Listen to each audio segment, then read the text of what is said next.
Merci, Monsieur le Président. Aujourd'hui, je veux vous parler d'une vertu qui est au cœur de notre engagement au groupe RN et qui semble vous manquer, le courage.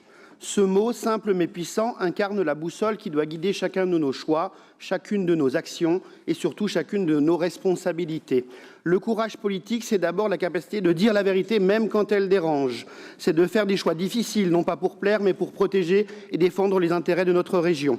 Et plus que tout, c'est la volonté de rester fidèle à ses principes en dépit des critiques, des attaques ou des pressions extérieures, fussent-elles judiciaires. Mais ce courage politique ne peut exister seul. Il est intrinsèquement lié à ce qui fait de nous une collectivité, les droits et les devoirs de chaque citoyen. Nos compatriotes ont ainsi des droits fondamentaux, hérités de notre grande histoire.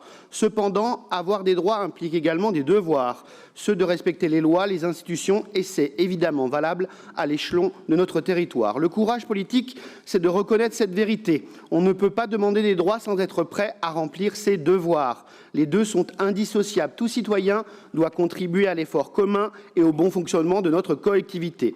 Cela signifie travailler, respecter les lois et se soucier du bien-être collectif autant que du sien. Dans ce contexte, notre rôle en tant que représentants élus du peuple est de rétablir cet équilibre entre droits et devoirs. C'est rappeler que chaque avantage social, chaque droit que nous protégeons doit être contrebalancé par une responsabilité collective complètement oubliée de cette gauche, excusant farouchement et en permanence la délinquance et les comportements délictueux. Le courage politique, c'est également de remettre l'ordre et l'autorité au cœur de nos institutions. C'est dire que la loi doit être respectée par tous, sans exception pour le bien de la majorité qui respecte les lois et contribue à l'effort collectif.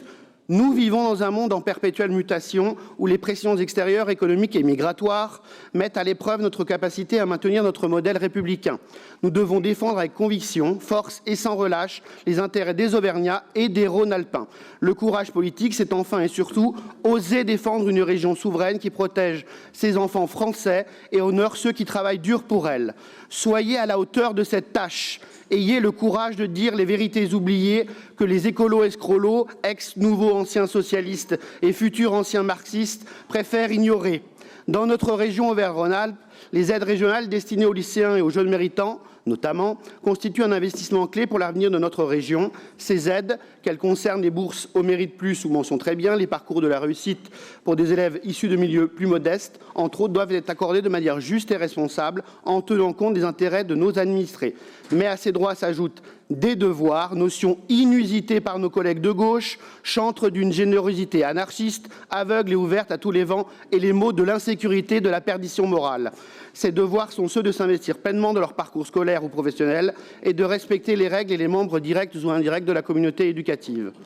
Soyez courageux, Monsieur le Président. Ne baissez pas la garde. Faites appel de cette décision qui empêche la région de suspendre une aide accordée. Faites appel de cette vision laxiste et gauchiste de la société.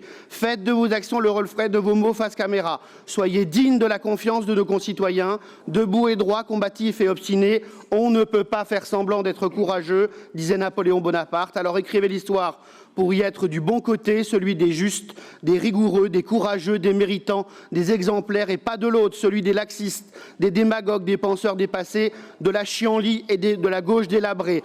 Ne faites pas semblant, Monsieur le Président, s'il vous plaît, ne faites pas semblant.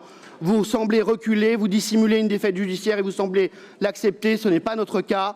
Ne laissez pas un lycéen qui a brûlé un bus continuer à toucher une aide déjà octroyée. C'est une défaite inique pour les partisans du mérite et de l'exemplarité que vous vous gossez d'incarner. Je vous remercie.